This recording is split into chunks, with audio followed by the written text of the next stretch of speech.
My ex-girlfriend Sophia was a psycho with too much power. First, she told our principal to fire one of her teachers, and then she completely destroyed the life of a girl she was jealous of. Let me tell you how I met her and how I almost got murdered for breaking up with her. You see, I've always been a problem child. In high school, I learned how to lockpick and often broke into my school at night. I went through the teacher's files, took photos of future exams, and even changed my grades. I was pretty much fearless. And on my way to school, I approached any hot girl I saw. It was a numbers game. If I approached 100 girls, I knew I would get 2 or 3 of them into bed. It's because girls are desperate for a confident guy like me. But then, I chose a more challenging girl whose name was Sophia. She was rich, hot, and a problem child like me. When our teacher, Mr. Kozak, told her to stop eating in class, she responded, "This muffin is nasty anyway. Here, take it." And despite her arrogance, I still had a crush on her.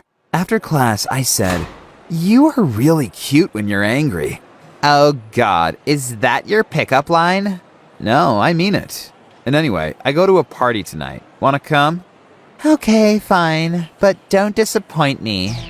Ugh, okay, maybe she was more stuck up than I thought. She even started a fight at the party. Roll out of my way, you fat panda. Huh? Says the girl with the shortest dress in the city. Are you that desperate for guys' attention? Sophia spit on the girl and said, "One more word and my father will end your entire bloodline." And maybe she was telling the truth. Because we live in the Ukraine, which is a super corrupt country. If you're rich like Sophia, you can get away with anything by bribing the police, even murder. Later, Sophia even told me her dad was a businessman with connections to Russia. She made it sound like he was some kind of mafia boss. And to be honest, I was kind of scared and didn't want to see her again. But back at school, she acted like I was her boyfriend and said, "If another girl makes fun of me, I want you to protect me and beat her up." I realized she was a complete sociopath, so I went out of my way to stay on her good side. "Do you want to ace tomorrow's math exam?" I broke into the teacher's room and stole a copy of the exam. That's cute, but don't bother. The principal and I are friends. I can text him right now and tell him to give you whatever grade you want. No problem. Huh, maybe it wasn't so bad to have a rich and powerful girlfriend, even if she was a bit crazy. Sophia also let me drive her expensive cars and sometimes gave me stacks of money that I could spend on whatever I wanted. It was fun being rich, but it also changed me, because I became an even bigger jerk than before. I told Mr. Kozak, "This is what I think of your homework." Then I crumbled the paper and threw it at his head. I hoped he'd get angry and scream at me, but instead he looked like he was about to start crying. I guess being a teacher is quite a hard job. Suddenly, I felt bad, and I realized it wasn't cool to be mean. But Sophia wasn't on the same page. She told me, "My teacher, Miss Popova, called me a useless brat today, in front of my whole class. So I called the principal and told him to fire her."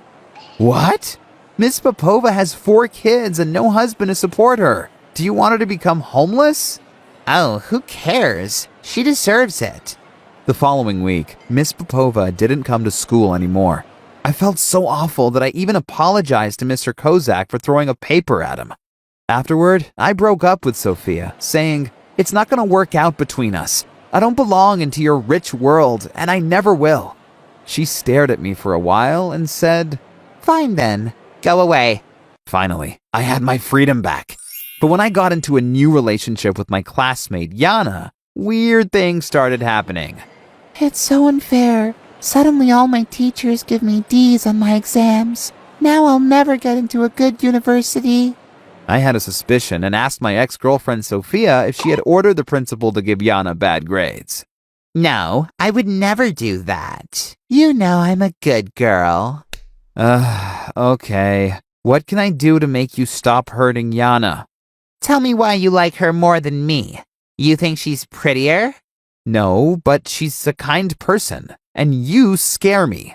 You dictate orders to our principal, and he executes them like a thug.